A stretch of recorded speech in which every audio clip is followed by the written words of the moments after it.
بسم اللہ الرحمن الرحیم۔ السلام علیکم ناظرین۔ مصر کے شہر اسکندریہ کے اندر ایک بازار تھا۔ اس بازار کا نام وسری بازار تھا۔ یہ بازار کاروباری لحاظ سے بہت سے قبیلوں کے ساتھ جڑا تھا اور یہ بہت ہی قدیم ترین بازار تھا۔ وہ بازار سلطان نور الدین زنگی رحمۃ اللہ علیہ نے اپنے دور سلطنت کے دوران بنایا تھا اور وہ بازار مصر کی تجارت میں کافی مددگار ثابت ہوا تھا۔ اور اب سلطان صلاح الدین ایوبی رحمۃ اللہ علیہ کا دور سلطنت تھا اور وہ بازار دن دگنی رات چگنی ترقی کرتا جا رہا تھا۔ اس بازار میں نہ صرف مصر کے بلکہ فلسطین، شام اور دور دور کے ممالک سے لوگ تجارت کرنے کے لیے آتے تھے، کیونکہ وہ بازار ایک ایسی مقام پر بنایا گیا تھا جس کو چاروں طرف سے آنے والے راستے لگتے تھے۔ اسی بازار کے اندر ایک موچی رہتا تھا جس کی ایک دکان تھی۔ دو دکان اس نے کرائے پر لی ہوئی تھی اور اس دکان کا مالک ایک موچی تھا۔ وہ اب بہت بوڑھا ہو چکا تھا اور اس موچی کی خواہش تھی کہ یہ دکان آگے صرف کسی اور موچی کو ہی کرائے پر دوں، کیونکہ میں نے اس دکان پر بہت اچھا کمایا اور اللہ نے اس دکان میں بہت برکت ڈالی، لہٰذا میری خواہش ہے کہ میں اس دکان کو صرف ایک موچی کو ہی کرائے پر دوں۔ اور اسی وجہ سے وہ دکان ایک اہم جگہ پر ہونے کے باوجود ایک موچی ہی چلاتا تھا، اور وہ موچی بھی کوئی عام موچی نہیں تھا بلکہ مصر کا ماہر ترین اور کاریگر موچی تھا۔ وہ ایسے ایسے جوتے تیار کرتا کہ رینالڈ بادشاہ کو بھی اس موچی کے بنائے گئے جوتے متاثر کر دیتے، حتیٰ کہ اس موچی کے بنائے گئے جوتے بڑے بڑی سلطنتوں کے بادشاہوں، باہر کے لوگوں کو طائف میں دینے کے لیے بھیجے جاتے۔ اور موچی اسی وجہ سے بہت مشہور تھا کہ بڑے بڑے ذمہ دار، تاجر اور بادشاہوں کی ملکہ کے جوتے، حتیٰ کہ سلطان صلاح الدین ایوبی رحمۃ اللہ علیہ کے اور ان کی زوجہ عصمت الدین خاتون کے جوتے بھی وہی موچی تیار کرتا تھا۔ سلطان کی بیوی عصمت الدین خاتون اس موچی کے بنائے گئے جوتوں کی بہت زیادہ تعریف کیا کرتی تھیں، کیونکہ وہ پیروں میں پہننے پر بڑے آرام دہ اور دکھنے میں انتہائی شاندار محسوس ہوتے تھے۔ وقت گزرتا رہا اور وہ موچی اپنے ہنر کی وجہ سے پورے مصر، فلسطین اور شام بلکہ بڑے بڑے ملکوں میں مشہور ہو گیا۔ اس موچی کا نام قاضی عالم دین تھا۔ وہ نام کا صرف قاضی تھا کیونکہ اس کو بچپن میں اس کے بابا قاضی علم دین بلاتے تھے، لہٰذا اس کے نام کے ساتھ قاضی علم دین لگ چکا تھا، لیکن وہ پیشے کے لحاظ سے قاضی نہیں تھا بلکہ ایک موچی تھا۔ ایک دفعہ سلطان صلاح الدین ایوبی رحمۃ اللہ علیہ دربار میں بیٹھے ہوئے تھے اور وہ موچی اپنے ہاتھ میں تھیلا پکڑے سلطان صلاح الدین ایوبی کے سامنے حاضر ہوا۔ سلطان صلاح الدین ایوبی اس موچی کو اچھی طرح جانتے تھے کیونکہ سلطان اس کے ہاتھوں کے بنے ہوئے جوتے پہنتے تھے۔ جب سلطان صلاح الدین ایوبی نے اس کے ہاتھ میں قیمتی تھیلا دیکھا اور اس موچی کو اپنے سامنے دیکھا تو سلطان صلاح الدین ایوبی رحمۃ اللہ علیہ سمجھے کہ شاید قاضی علم دین موچی میرے لیے جوتے تحائف میں لے کر آیا ہے۔ سلطان نے کہا کہ قاضی علم دین، اس بار تم میرے لیے کیا لے کر آئے ہو؟ کیا اس بار بھی میرے لیے کوئی اچھے سے جوتے بنا کر لائے ہو؟ کیونکہ موسم بدل رہا ہے۔ تو علم دین موچی نے خاموش کھڑے ہوئے اپنا چہرہ نیچے لٹکایا۔ سلطان صلاح الدین ایوبی سمجھ چکے تھے کہ ضرور قاضی علم دین کسی مشکل میں ہے، کیونکہ اس کا چہرہ مرجھایا ہوا تھا، ماتھے پر شکن پڑے ہوئے تھے اور آنکھیں انتہائی افسردہ تھیں۔ سلطان نے پوچھا، بتاؤ قاضی صاحب، اس تھیلے میں کیا ہے اور تم اتنے پریشان کیوں نظر آ رہے ہو؟ اس نے کہا، سلطان معظم، آج صبح میں نے دکان کھولی اور دکان کھولتے ہی میرے پاس کافی ہجوم بڑھ گیا۔ میں نے اپنا کام شروع کر دیا۔ تھوڑی دیر گزری کہ میرے پاس ایک بوڑھا بزرگ آیا۔ وہ اپنے گدھے پر سوار تھا۔ اس نے مجھے ایک تھیلا دیا اور کہا کہ حضور، یہ میری بیٹی کے جوتے ہیں، تم اس کو مرمت کر دو، کیونکہ میری بیٹی کی شادی ہونے والی ہے، لہٰذا ہمیں ان کے جوتوں کی ضرورت پڑے گی۔ میں نے کہا، ٹھیک ہے بزرگوں، آپ کل یہ جوتے لے کر جانا۔ میں اس بوڑھے بزرگ کو جانتا ہوں، وہ بازار کے پاس موجود گاؤں میں رہتا ہے۔ لیکن سلطان معظم، جب میں اپنے کام سے فارغ ہو کر میں نے اس تھیلے کو کھولا تو اس تھیلے کے اندر کوئی جوتا نہیں تھا، بلکہ اس تھیلے کے اندر ایک عورت کے 2 کٹے ہوئے بازو تھے۔ یہ سن کر سلطان صلاح الدین ایوبی رحمۃ اللہ علیہ اپنی نشست سے کھڑے ہو گئے اور کہا، آپ یہ کیا کہہ رہے ہیں؟ یہ الفاظ سن کر سلطان خود بہت پریشان ہوئے کہ ایسے کیسے ہو سکتا ہے اور ایسے کون کر سکتا ہے۔ پھر سلطان نے حیرانگی کے عالم میں اس موچی سے کہا کہ آپ نے تحقیق نہیں کی کہ وہ بوڑھا جس نے آپ کو یہ تھیلا دیا کہاں گیا، اور آپ نے اس بوڑھے سے پوچھا نہیں یہ وہ آپ کو دھوکے سے کیوں دے کے گیا، اور اس تھیلے میں موجود کٹے ہوئے بازو کس عورت کے ہیں، اور اس بوڑھے نے اس عورت کو کیوں قتل کیا؟ تو اس نے کہا کہ حضور، میں نے اس تھیلے میں بازو دیکھے تو میں چند ہی لمحوں کے لیے کانپنے لگا، لیکن جب میں اپنے گھر میں واپس آیا تو مجھے کوئی اور راستہ دکھائی نہ دیا۔ میں بہت زیادہ بے چینی کا شکار ہو گیا، حتیٰ کہ میرے جسم سے پسینے کی نالیاں بہہ رہی تھیں، میرے دل کی دھڑکن تیز ہو گئی اور میں اس قدر پریشان ہو گیا کہ میں آپ کو الفاظ میں بیان نہیں کر سکتا۔ یہ سارا ماجرا دیکھتے اور جانتے ہوئے جب وہ مجھے کچھ سمجھ نہ آیا تو میں سیدھا ان کو لے کر آپ کے پاس آ گیا، کیونکہ میں جانتا تھا کہ اگر بازار میں موجود کسی اور نے اس تھیلے میں موجود کٹے ہوئے عورت کے بازو دیکھ لیے تو مجھے سیدھا قاضی صاحب کے پاس لے جائیں گے، اور قاضی صاحب بنا کوئی ثبوت، بنا کوئی جانچ کیے مجھے اس ثبوت کی بنا پر پھانسی کی سزا دے دیں گے۔ سلطان معظم، یہ بھی ممکن ہے کہ جب کوئی بھی شخص اس تھیلے میں کٹے ہوئے بازو دیکھتا تو پورے بازار میں خوف و ہراس پھیل جاتا۔ یہ سن کر سلطان صلاح الدین ایوبی رحمۃ اللہ علیہ نے اسے حکم دیا کہ اس بوڑھے کو ابھی اور اسی وقت حاضر کیا جائے۔ سلطان کے سپاہی گئے اور قاضی کی بتائی ہوئی جگہ پر اس بوڑھے کو جھونپڑی سے اٹھا کر لائے۔ سلطان صلاح الدین ایوبی رحمۃ اللہ علیہ نے پوچھا، بابا آپ اپنی عمر دیکھیں اور اپنے کام دیکھو، 70 سال آپ کی عمر لگ رہی ہے، موت آپ کے قریب ہے اور آپ نے ایک لڑکی کا قتل کیا، بتاؤ اس کے پیچھے کیا وجہ ہے؟ یہ سن کر وہ کانپنے لگا اور کہا، حضور یہ آپ کیا کہہ رہے ہیں؟ میں نے کسی کو قتل نہیں کیا، میں تو خود ایک نوجوان بیٹی کا باپ ہوں اور بڑی مشکلوں سے اس کو رخصت کر رہا ہوں۔ سلطان صلاح الدین ایوبی رحمۃ اللہ علیہ نے اس بوڑھے کو تفصیل سے بتایا کہ کس طرح تم اس کو تھیلا دے کر گئے اور جب موچی نے اس کو کھولا تو اس میں 2 کٹے ہوئے بازو تھے۔ اب یہ تو ممکن نہیں ہو سکتا نا کہ کسی عورت کے کٹے ہوئے بازو میں چوڑیاں پہنائی جا سکتی ہیں۔ اس نے کہا، سلطان معظم میں نہیں جانتا اس تھیلے میں بازو کیسے ہے، مجھے میری بیٹی نے اس میں جوتے ڈال کر دیے تھے۔ پھر سلطان صلاح الدین ایوبی نے اس سے پوچھا، بابا جی جب آپ اپنے گھر سے وہ تھیلا لے کر گزرے تو آپ نے کہیں پڑاؤ کیا تھا، کہیں آپ رکے تھے یا آپ کو کوئی اور راستے میں ملا تھا؟ تو اس نے کہا، جی ہاں سلطان معظم، جب میں اپنے گھر سے نکلا تو بازار میں موجود بام خانے پر میں نے وہاں جا کر 2 سکے ادا کر کے ایک ٹھنڈا مشروب پیا اور اپنے تھیلا لے کر وہاں سے چل پڑا، لیکن جب میں وہاں بام خانے سے اٹھنے لگا تو میری ساتھ والی نشست پر ایک اور آدمی بیٹھا ہوا تھا، اس کے پاس بھی وہی تھیلا تھا اور اسی طرح سے بوڑھے کو یاد آیا، حضور ہو سکتا ہے کہ میرا تھیلا اس نے مجھ سے بدل دیا ہو۔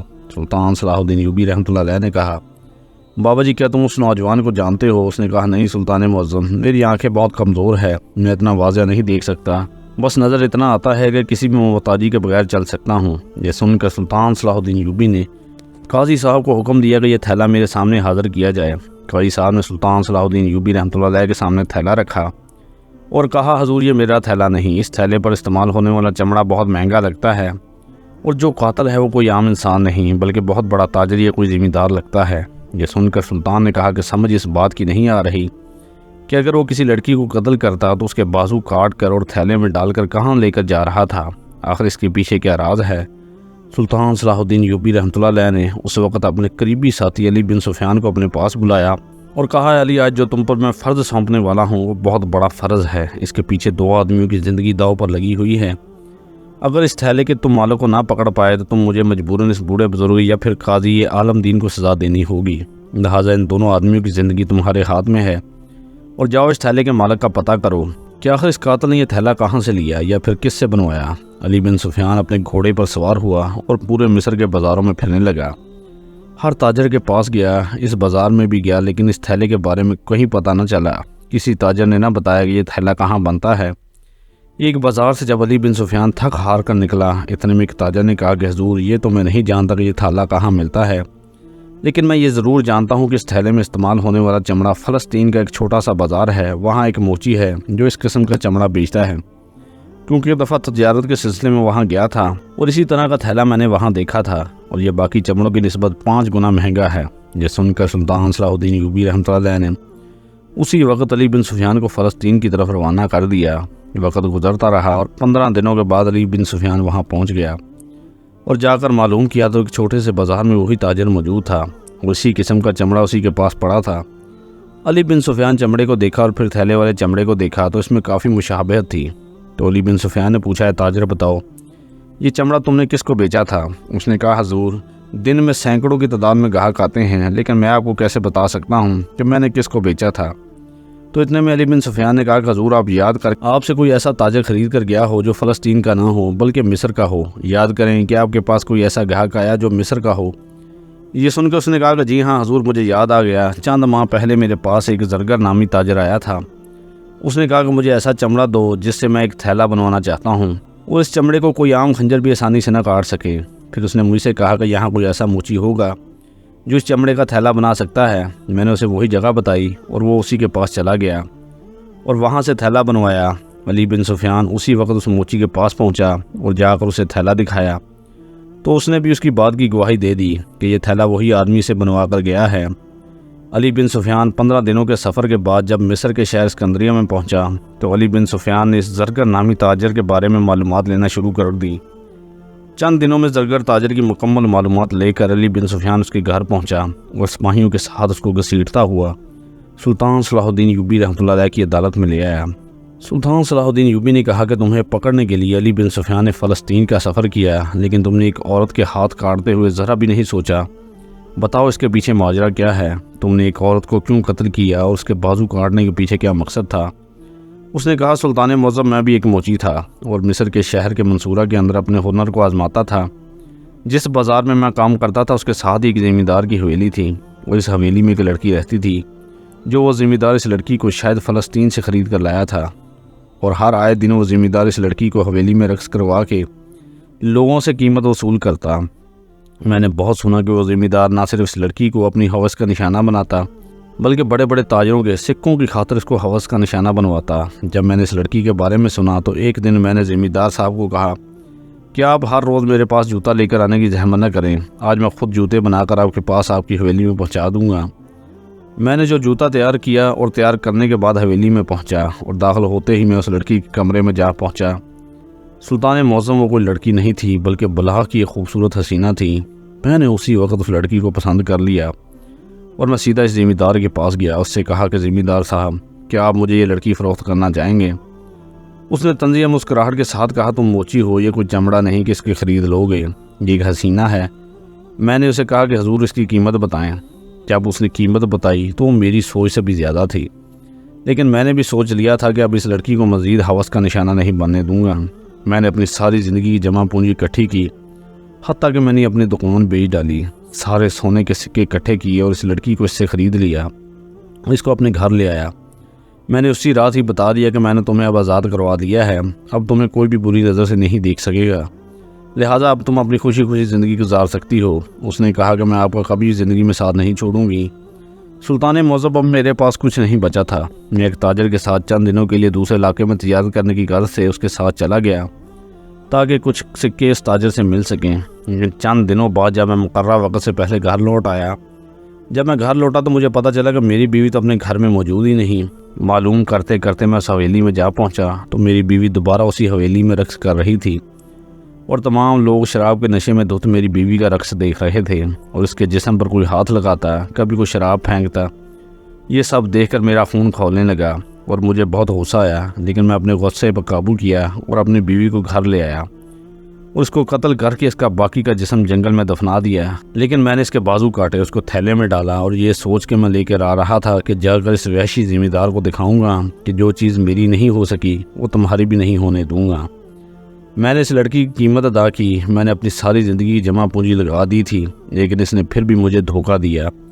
لیکن جب میں بازار میں پہنچا تو مجھے شک ہو گیا کہ میرے گاؤں والوں کو پتہ چل چکا ہے کہ میں نے لڑکی کا قتل کیا، لہٰذا وہ میرے پیچھے پیچھے تھے۔ اس لیے میں نے اس بوڑھے بزرگ کے تھیلے کو دیکھا تو وہ میرے تھیلے سے مشابہت رکھتا تھا، اور میں نے دیکھا کہ اس کی نظر کمزور ہے، اس لیے میں نے وہ تھیلا اس کے ساتھ بدل دیا اور اس بوڑھے بزرگ کو پتہ نہیں چلا۔